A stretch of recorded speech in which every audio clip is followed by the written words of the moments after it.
are experiencing the pressures the rule based world order is being placed under here in the Indo Pacific region। अब ये बड़ा important statement दिया, मैं आपको बताता हूं उसमें रूल बेस्ड वर्ल्ड ऑर्डर की क्या बात की है। ऑस्ट्रेलिया के डिप्टी सेक्रेटरी मिस्टर मार्लिस साहब ने कहा है कि वो चाहते हैं कि ऑस्ट्रेलिया जो है वो फिलीपींस की जो मिलिट्री है या फिलीपींस की जो नेवल फोर्सेज हैं उनके साथ ट्रेनिंग करे और उनको मजबूत करे और जो इंडो पैसिफिक में रूल बेस्ड वर्ल्ड ऑर्डर है वो कायम रहे। अब रूल बेस्ड वर्ल्ड ऑर्डर का नाम आपने कई बार सुना होगा कि रूल बेस्ड वर्ल्ड ऑर्डर है क्या।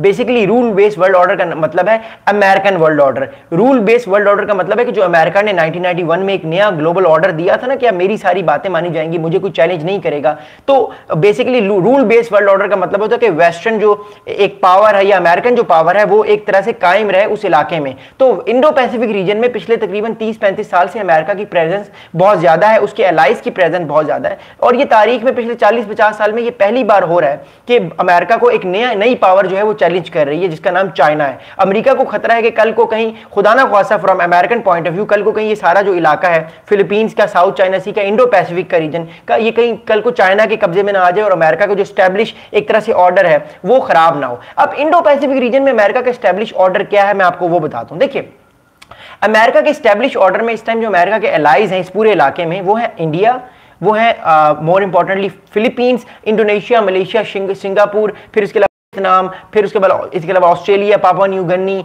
और जापान और साउथ कोरिया। ये सारे कंट्रीज जो है ये अमेरिका की बातों को मानते हैं, अमेरिका को चैलेंज नहीं करते, अमेरिका के साथ बदमाशी नहीं करते, इसलिए ये अमेरिकन रूल बेस्ड ऑर्डर में आते हैं। मतलब वेस्टर्न रूल बेस्ड ऑर्डर का मतलब है कि अमेरिका की सारी बातों को मान के अमेरिका के इंटरेस्ट का इस पूरे रीजन में ख्याल रखते हैं। बट अगर चाइना जो है इंस्टेड चाइना इस इलाके में तगड़ा हो जाए, चाइना अपना ऑर्डर इस इलाके में ले आए तो फिर क्या होगा। That's a problem which these countries are facing right now. इस वजह से सारे ममालिक जो है ये घबराए हुए हैं कि कल को कहीं चाइना जो है इन सारे इलाकों को पे कब्जा ना कर ले, इनको कॉन्कर ना कर ले, जिसके चांसेस बड़े कम है। लेकिन ऑब्वियसली चाइना अगर कॉन्करर हो जाए तो ऑब्वियसली चाइना जो चाहेगा वो कर सकेगा, चाइना अपनी हर बात को मनवाने की पूरी तौर पर कोशिश करेगा। अब अगली मैं आपको बात बताता हूं इन साहब ने क्या बात की है। अगली बात जो है वो ये है कि जितने भी ये अलायंसेस बन रहे हैं ना, फिलीपींस का इंडिया से अलायंस, फिलीपींस का ऑस्ट्रेलिया से अलायंस, जापान का ऑस्ट्रेलिया से अभी कुछ दिनों पहले एक ट्रेड डील हुई है, फिर ऑकस हो गया, फिर क्वाड हो गया, ये 6-7-8 अलायंसेस जो बन रहे हैं ना, मोर इंपॉर्टेंटली इन अलायंसेस के बनने की वजह सिर्फ एक है, इट इज चाइना। 2010 से पहले हमने इस तरह के कोई अलायंस नहीं देखे था, ना हमें पता था। क्यों? क्योंकि China was not so powerful.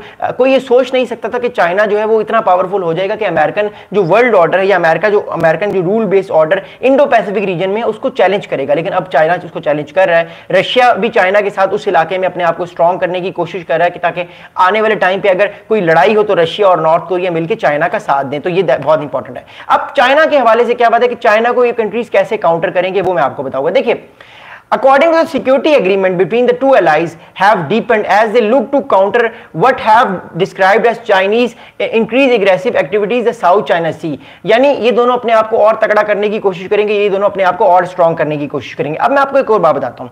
इस टाइम साउथ चाइना सी में 3600 नेवल ऑफिसर्स जो हैं वो मिलिट्री ड्रिल्स कर रहे हैं। कहां पे? साउथ चाइना सी में।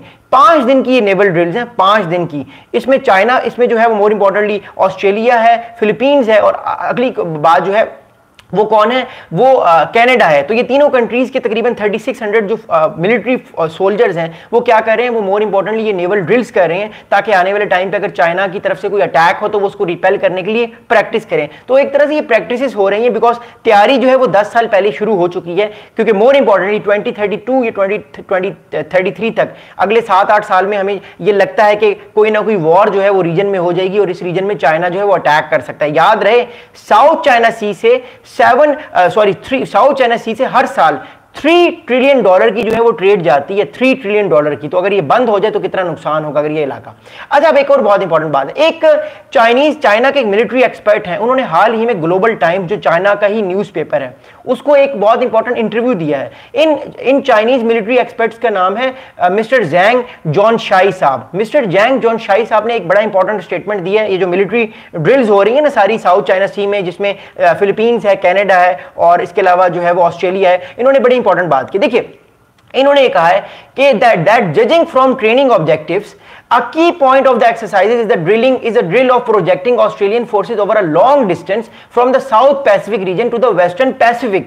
यानी उन्होंने इन साहब ने ये बात की कि जो ड्रिल्स हो रही हैं सारी, इसमें कनाडा और ऑस्ट्रेलिया इसलिए शामिल हैं ताकि वो सीख सकें कि कल को अगर कोई हमला होता है, कल को कोई अटैक करता है चाइना, तो वो चाइना से कैसे लड़ेंगे। क्योंकि देखिए ऑस्ट्रेलिया तो बहुत दूर बैठा हुआ है ना, कनाडा भी बहुत दूर बैठा हुआ है। जब तक ये सिनेरियोज, लाइव सिनेरियोज से अपने आप को सिमुलेट नहीं करेंगे प्रैक्टिकली, तो उनके ऑफिसर्स को कैसे पता होगा कि हमने आने वाले टाइम पे चाइना से साउथ चाइना सी में कैसे लड़ना है। तो बेसिकली उस पूरे इलाके का एटमॉस्फेयर, उस पूरे इलाके की जो डेप्थ है उसको समझने की ये कोशिश कर रहे हैं। इसलिए यहां पे इस इलाके में ज्यादा से ज्यादा मिलिट्री ड्रिल्स हो रही हैं ताकि कल को अगर कोई होती है जिसके चांसेस आने वाले टाइम पे बढ़ेंगे साउथ चाइना सी में, तो वो कैसे उसको लड़ सकें। अगला स्टेटमेंट जो इन साहब ने ये दिया है कि the exercises has proved a rather realistically site and scenarios that mimic Australia supporting the US operation in the Asia Pacific region in the future. It